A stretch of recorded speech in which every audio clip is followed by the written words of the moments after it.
ETF index mutual funds నేర్చుకుని stock మార్కెట్లో రాణించాలనుకుంటున్నారా? వెంటనే ఈ నెంబర్కి కాల్ చేయండి.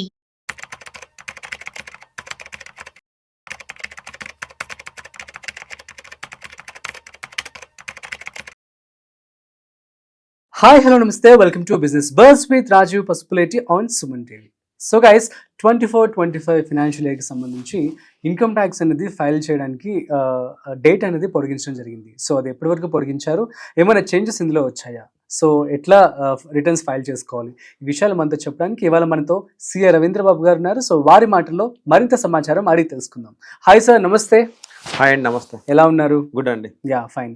సో ఇప్పుడు 24-25 ఫినాన్షియల్ ఇయర్కి సంబంధించి ఫైలింగ్ అనేది కొంచెం ఎక్స్టెండ్ కూడా చేయడం జరిగింది. సో ఎప్పటి వరకు చేశారు, ఏమైనా చేంజెస్ వచ్చాయి ఇందులో అంటే ఏమని చెప్తారా? సో ఏమైందంటే ఇన్కమ్ ట్యాక్స్ రిటర్న్స్ ఎప్పుడు కూడా ఏప్రిల్లో స్టార్ట్ అయ్యాయి filings. Normal due date 31 July కల్లా ఉండేది. అవునవును. ఈ ఇయర్ ఏమైందంటే ఫైలింగ్ చాలా లేట్ గా స్టార్ట్ అయింది. చెప్పాలంటే in fact income tax filing start అయ్యి కూడా ఓన్లీ హార్డ్లీ 3-4 డేస్ అయింది. సో గవర్నమెంట్ ఫార్మ్స్ రిలీజ్ చేయడం చాలా లేట్ గా రిలీజ్ చేసింది. సో అందరు షాక్ అయింది, ఎంతసేపు ఎంత లేట్ గా చేశారు అన్నది. దాని కనుక కిటికింది ఇప్పుడు చెప్తాను నేను. ఈ డేట్ అయితే 31 జూలై నుంచి సెప్టెంబర్ 15 దాకా డేట్ ఎక్స్టెండ్ చేశారు. ఎప్పుడు ఎలా ఉండేదంటే లాస్ట్ మినిట్ లో ఇన్కమ్ ట్యాక్స్ రిటర్న్ సర్వర్స్ పని చేయకపోయినా, వెబ్సైట్ ఏం డౌన్ ఉన్నా కానీ income tax return due date ని ఎక్స్టెండ్ చేశారు. ఈసారి ఏమైందంటే అసలు రిటర్న్స్ ఎనేబుల్ చేయక ముందే డేట్ ఎక్స్టెండ్ చేశారు. ఇది అందరికి షాకింగ్. సో 31 జూలై నుంచి 15 సెప్టెంబర్ దాకా ఇన్కమ్ ట్యాక్స్ రిటర్న్ అనే ఫైలింగ్ డేట్ అనేది ఎక్స్టెండ్ చేశారు. నెక్స్ట్ చేంజెస్ చూస్తే మీకు తెలుసు ఆల్రెడీ మనం పెట్టిన బడ్జెట్ లో న్యూ ట్యాక్స్ రెజ్యూమ్ వాళ్ళకి స్లాబ్స్ 12 lakhs దాకా ఎటువంటి ట్యాక్స్ కట్టాల్సిన పని లేదని చెప్పి వాళ్ళకి లిమిట్ ఇంక్రీజ్ చేశారు. 12 lakhs దాకా, అందులో 7 ఉండేది, 7 కాస్త 12 lakhs చేశారు.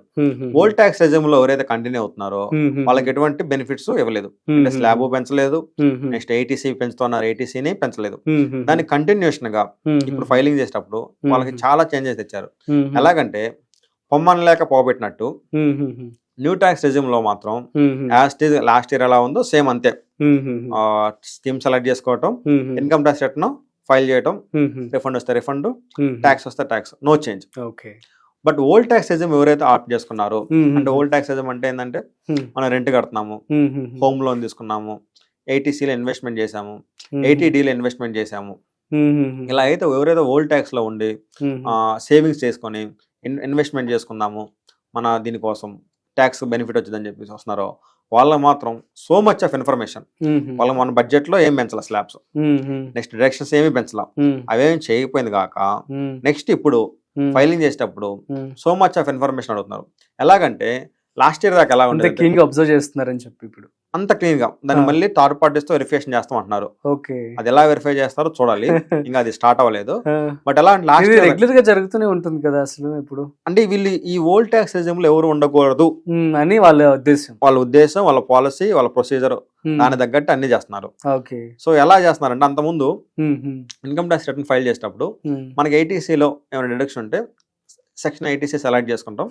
అక్కడ 1,50,000 మాక్సిమం లిమిట్ కాబట్టి మన ఇన్వెస్ట్మెంట్ ఎంత ఉంటే ఎంత, మన 2 lakhs అనుకోండి 1,50,000 పెడతాం, ఎందుకంటే మాక్సిమం 1,50,000. అలా కూడా మన 1 lakh ఉంది అనుకోండి 1 lakh పెడతాం, మనం ఎంతైతే ఇన్వెస్ట్మెంట్ చేసాం. ఇప్పుడు ఈ ఇయర్ ఏటీసీలో అలా అమౌంట్ పెట్టడం కాకుండా బల్క్ బ్రేకప్, మీరు ఎల్ఐసీలో పెట్టారా, ఎంత పెట్టారు, ఎల్ఐసి పాలసీ నెంబర్, మీరు ఫిక్స్డ్ డిపాజిట్ లో పెట్టారా, ఎంత పెట్టారు, ఫిక్స్డ్ డిపాజిట్ యొక్క రిసిప్ట్ నెంబర్, ప్రావిడెంట్ ఫండ్ లో పెట్టారా, ఈపీఎఫ్ గానీ పీపీఎఫ్ గానీ ఎంత అమౌంట్ పెట్టారు, ఆ ప్రావిడెంట్ ఫండ్ అకౌంట్ యొక్క నెంబర్.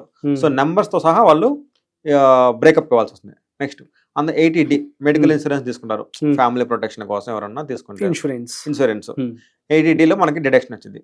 అంతకుముందు లాస్ట్ ఇయర్ ఏం చేసేవాళ్ళు, ఎంత ఇన్వెస్ట్మెంట్ చేశారు, 20,000 15,000 అమౌంట్ ఇచ్చేవాళ్ళం.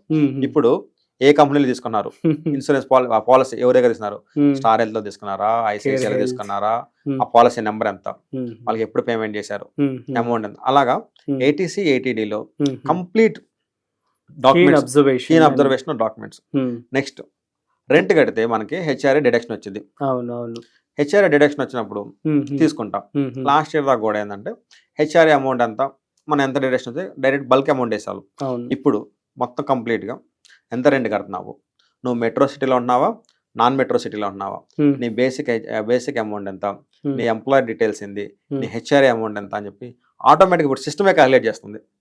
హెచ్ఆర్ ఎలిజిబిలిటీ అంటే నువ్వు ఎవరు హెచ్ఆర్ఏ తీసుకోకూడదని వాళ్ళు కంకణ కట్టుకున్నారు. సో అంతకుముందు నాకు ఏదైతే బల్క్ అమౌంట్ తీసుకున్నారో ఐటీసీకి కానీ ఏటీటీకి కానీ హెచ్ఆర్ఏకి కంప్లీట్ ఇన్ఫర్మేషన్ అడుగుతున్నారు. నెక్స్ట్ మన ఎలక్ట్రికల్ వెహికల్ కొంటే ఎలక్ట్రికల్ వెహికల్ కొని ఆ వెహికల్ లోన్, సో వెహికల్స్ అని మనం కార్ కొంటే ఏం చేస్తాం, లోన్ తీసుకుంటాం ఏదైనా. ఆ లోన్ మీద ఇంట్రెస్ట్ కడితే ఆ ఇంట్రెస్ట్ మనకి ఏమైతే డిడక్షన్ కింద వచ్చింది ఇన్కమ్ ట్యాక్స్ యాక్ట్ లో. ఎందుకంటే టు బూస్ట్ ఎలక్ట్రికల్ వెహికల్స్ ని, ఎలక్ట్రికల్ వెహికల్ బూస్ట్ చేద్దామని చెప్పి మీరు ఎలక్ట్రికల్ వెహికల్ కొనండి, దాని మీద మీరు వడ్డీ కడితే ఆ డిడక్షన్ ఇస్తామని ఉంది. సో లాస్ట్ ఇయర్ దాకా కూడా ఎంత వడ్డీ అని చెప్తే సరిపోయింది. ఇప్పుడు vehicle number, loan account number, vehicle details ఇస్తేనే రిటర్న్ ప్రాసెస్ అవుతుంది, లేకపోతే ముందుకు వెళ్ళట్లేదు. నెక్స్ట్ అంతకుముందు హోమ్ లోన్ తీసుకున్నా, ఎడ్యుకేషన్ లోన్ తీసుకున్నా, ఇలా ఏ లోన్లు తీసుకున్నా కానీ ఏమైనా ఇంట్రెస్ట్ పే చేస్తే ఇంట్రెస్ట్ అమౌంట్ మనకి డిడక్షన్ కింద వచ్చేది. ఇయర్ ఇన్కమ్ ఆ డిడక్షన్ తీసుకుందాం అనుకుంటుంటే కంప్లీట్ ఇన్ఫర్మేషన్, మీరు లోన్ ఎక్కడ తీసుకున్నారు, ఏ బ్యాంక్ లో, ఐసిఐసిఐ తీసుకున్నారా, హెచ్డిఎఫ్సి బ్యాంక్ లో తీసుకున్నారు, లోన్ అకౌంట్ నెంబర్ ఎంత, completely irrelevant, not required. Loan account number ఎంత, ఎంత ఈఎంఐ కడుతున్నారు, లోన్ అవుట్ స్టాండింగ్ బ్యాలెన్స్ ఎంత. మళ్ళీ లోన్ అవుట్ స్టాండింగ్ బ్యాలెన్స్ కావాలంటే మళ్ళీ బ్యాంక్ కొరకాలి, ఎందుకంటే ప్రీపేమెంట్ చేయొచ్చు, మధ్య మధ్యలో పెనాల్టీ చార్జెస్ పట్టవచ్చు. సో వాడి తెలియదు. సో మళ్ళీ బ్యాంక్ వెళ్ళి ఆ డీటెయిల్ తీసుకొని ఇక్కడ వచ్చి సబ్మిట్ చేయాలి. సో ఓల్డ్ ట్యాక్స్ లో ఎవరైతే కంటిన్యూ అవుతున్నారో అంటే వాళ్ళంటే అస్సలు ఇష్టం లేక సమతి తల్లి ప్రేమ అంటారు. అసలు నీకు అన్ని వంట ఇష్టం లేదు, సో నేను పంపించాలి, నేను ఏం చేయాలి, ఇన్ని రకాలుగా చేస్తా అని చెప్పేసి ఓల్డ్ ట్యాక్స్ రిటర్న్ ఫైల్ చేసే వాళ్ళ కోసం eighty C, eighty D, education loan, car loan, home loan, HRA కానీ కంప్లీట్ ఇన్ఫర్మేషన్ మొత్తం ఇప్పుడు ఫీడ్ చేయాల్సి వస్తుంది.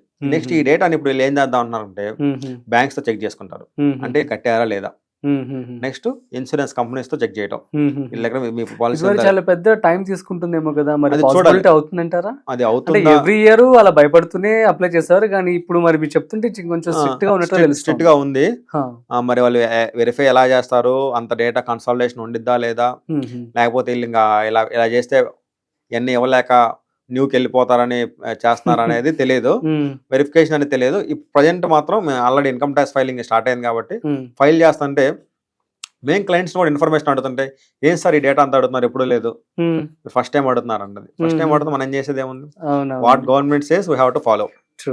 సో అంత విధంగా చేంజెస్ వచ్చింది. సో ఎవరికైనా నేను చెప్పేది ఏంటంటే, సో ఆటోమేటిక్ గా డాక్యుమెంట్స్ అది సబ్మిట్ చేస్తేనే ఓల్డ్ రెజ్యూమ్ మేము యాక్సెప్ట్ చేస్తాం అన్నట్లుగా అంతే ఫైలింగ్ అప్లికేషన్ అలా ఉండిపోయింది. అప్లికేషన్ అలా ఉండిపోయింది. సో మీరు ఎవరైనా ఇన్కమ్ ట్యాక్స్ ఫైల్ చేస్తుంటే మీ చార్టెడ్ అకౌంటెంట్స్ కానీ మీ ట్యాక్స్ కన్సల్టెంట్స్ కానీ మీరు కంప్లీట్ డాక్యుమెంట్స్ ఈసారి ఇవ్వాల్సిందే, నోటు మాటలతో అవ్వదు. సో అది చేంజెస్, పెద్ద చేంజ్ ఇది చెప్పాలంటే. గుడ్ యాక్చువల్లీ, ఎందుకంటే చాలా మంది కూడా కొంతమంది మిస్లీడ్ చేస్తూ ఉంటారు కదా. అవును, మీ దగ్గరికి వస్తూ ఉంటాయి, మేబీ వస్తాయి, పెట్టమంటారు. సో జెన్యూన్ గానే మనం చూడాలి. ఓకే, యా ఫైన్ అండి, super, thank you so much.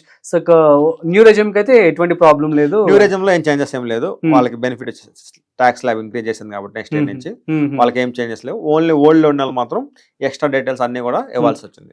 Okay okay, that's it, super అండి, thank you so much. So guys అర్థమైంది కదా, so old and new tax regime సంబంధించి సో ట్యాక్స్ ఫైలింగ్ ఎలా చేయాలి అనేది క్లియర్ గా ఎక్స్ప్లెయిన్ చేశారు. సో డాక్యుమెంట్స్ అన్ని కూడా పెట్టుకొని రెడీగా ఉండి ఫైల్ చేసుకోండి.